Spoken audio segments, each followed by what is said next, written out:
하루하루가 너무 버겁게 느껴질 때가 있습니다. 사는 게 왜 이렇게 힘든 걸까? 왜 나만 이렇게 아픈 걸까? 끝이 없는 터널을 걷는 것처럼 느껴질 때가 있지요. 그럴 때 부처님의 말씀은 단순한 가르침을 넘어 우리의 마음을 껴안아주는 위로가 됩니다. 지금부터 삶이 너무 힘들 때 힘을 낼 수 있도록 부처님의 명언을 하나씩 함께 음미해 보겠습니다. 마음이 조금이나마 가벼워지기를 바라며 1. 마음이 모든 것을 이끈다. 모든 것은 마음이 지은 것이요 마음이 만든 것이다. 당신의 고통도 당신의 해답도 모두 마음에서 비롯됩니다. 그만큼 마음을 어떻게 다루느냐에 따라 삶의 무게가 달라질 수 있지요. 진우 씨는 매일 출근길이 너무 괴로웠습니다. 회사 사람들과의 갈등, 과중한 업무가 그를 짓눌렀습니다. 하지만 어느 날 그는 이 말을 보고 마음이 멈췄습니다. 마음이 만든 현실이라면 나의 해석부터 바꿔보자. 그는 출근길마다 좋아하는 음악을 들으며 감사한 점 3가지를 떠올리기 시작했고 하루의 시작이 서서히 달라졌습니다. 현실은 변하지 않았지만 마음이 먼저 가벼워졌습니다.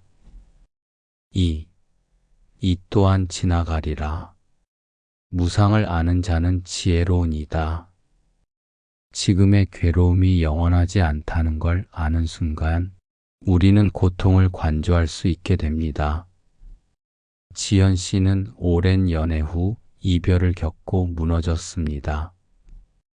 아무것도 할 수 없었고 매일 울며 잠이 들었습니다. 그러던 어느 날 친구가 건넨 한마디가 그를 일으켰습니다. 지금의 고통도 언젠가 사라져. 무상이라는 말 알지?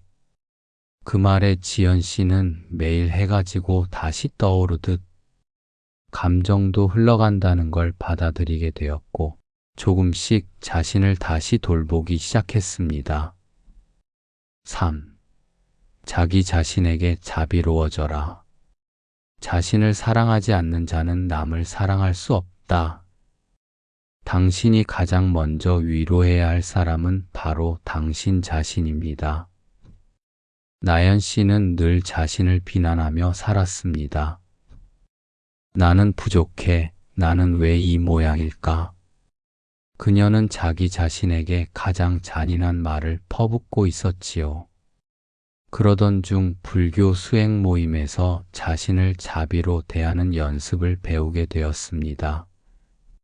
처음엔 어색했지만 매일 거울을 보며 괜찮아, 잘하고 있어라고 속삭이기 시작하면서 마음의 작은 평화가 찾아왔습니다. 4. 고통 속에도 배움이 있다. 슬픔이 클수록 자비는 더 깊어진다. 고통은 우리를 깎아내리기도 하지만 더 깊은 연민을 배우게도 합니다. 태호 씨는 부모님의 병간호를 하며 큰 슬픔과 피로를 겪고 있었습니다. 하지만 그는 그 속에서 한 가지를 배웠습니다. 고통 속에서 다른 이의 고통을 이해하게 된다. 그는 간병인이 힘들어하는 모습에 진심으로 감사의 인사를 전했고 자신도 모르게 더 따뜻한 사람이 되어 있었습니다. 5. 행복은 멀리 있지 않다. 작은 일에 감사하는 자는 언제나 기쁘다. 우리는 너무 큰 것만 바라보다 작은 행복을 놓치곤 합니다. 미정 씨는 매일 반복되는 일상이 지겹다고 느꼈습니다. 하지만 감사일기를 써보라는 친구의 권유로 하루에 감사한 13가지를 적기 시작했지요. 따뜻한 커피, 창밖 햇살, 친구의 안부 문자. 이런 사소한 것들이 삶을 풍요롭게 만들었습니다. 그녀는 말합니다. 행복은 거창한 게 아니었어요. 눈을 돌리면 있더라고요. 6. 침묵 속에서 자신을 만나라. 말이 적을수록 마음은 잔잔해진다. 고통 속에서 우리는 끊임없이 말을 하고 해답을 찾으려 합니다. 그러나 때로는 말이 아니라 침묵이 더 큰 치유가 되기도 합니다. 재훈 씨는 이직 문제로 극심한 스트레스를 겪고 있었습니다. 누구에게 털어놓아도 해결되지 않았고 더 지치기만 했습니다. 그러다 그는 3일간의 침묵 명상에 참여했습니다. 말을 하지 않고 듣기만 하는 시간. 그 침묵 속에서 그는 오히려 자신과 깊이 대화하게 되었고, 내면에서 들려오는 목소리를 통해 결정을 내릴 수 있었습니다. 7. 타인의 고통을 보라. 모든 존재는 고통 속에 있다. 그것을 이해할 때 연민이 생긴다. 우리의 고통은 때로 너무 커서 세상에 홀로 남겨진 기분이 듭니다. 그러나 그럴수록 세상 곳곳에 있는 또 다른 아픔을 바라보면 마음이 확장됩니다. 유진 씨는 극심한 우울감으로 아무도 만나지 않았습니다. 그러다 우연히 본 다큐멘터리에서 전쟁 난민 아동의 웃음을 보게 되었습니다. 그 작은 미소가 그녀에게 큰 울림이 되었습니다. 이 아이도 웃고 있는데 나도 다시 시작할 수 있겠구나. 그날 이후 유진 씨는 봉사활동을 시작하며 조금씩 일상으로 돌아올 수 있었습니다. 8. 마음은 항상 새로 시작할 수 있다. 물은 흐를 때 썩지 않고 마음도 움직일 때 맑아진다. 아무리 힘든 과거가 있어도 지금 이 순간부터 새롭게 살아갈 수 있습니다. 준영 씨는 과거의 실수로 오랫동안 자책하며 살았습니다. 그는 스스로를 용서하지 못했고 매 순간 후회 속에 살았지요. 그러다 절에서 열린 참회 명상에 참여했고 부처님의 말씀처럼 마음도 씻고 흘려보낼 수 있다는 걸 배웠습니다.